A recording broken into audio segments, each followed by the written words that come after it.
Hi எல்லாருமே எப்படி இருக்கிறீங்க? பூரணம் எப்படி பண்ணலான்றதை பார்க்கலாமா? ஃபஸ்ட்டு வந்து ஒரு பேனில் நெய் ஊற்றி அதில் திராட்சை, முந்திரி, பாதாம் மூணையும் போட்டு நல்லா ஃப்ரை பண்ணிக்கிறணும். ஃப்ரை பண்ணால் அதே கீழே அதே பேனில் தேங்காய் நம்ம போட்டு ஃப்ரை பண்ணி எடுத்துக்கணும். அதாவது ஃப்ரை பண்ணக்கூடாது, ஜஸ்ட் லைட்டாக கலர் சேஞ்ச் ஆனால் போதும். அந்த கீயோடு எல்லாமே பரட்டுனா போதும். அப்புறம் லாஸ்ட்டு கொஞ்சம் சீனியும் கொஞ்சம் ஏலக்காயும் போட்டு நம்ம சேர்த்து இந்த பூர்ணம் ரெடி பண்ணி வச்சுக்கலாம்.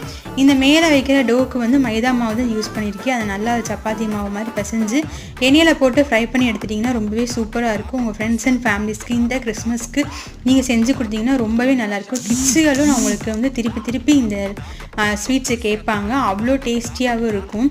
நீங்கள் உங்கள் வீட்டில் அந்த பூரணம் எப்படி இருக்குன்னு செஞ்சு பார்த்துட்டு கமெண்டில் எனக்கு கமெண்ட் பண்ணுங்கள்.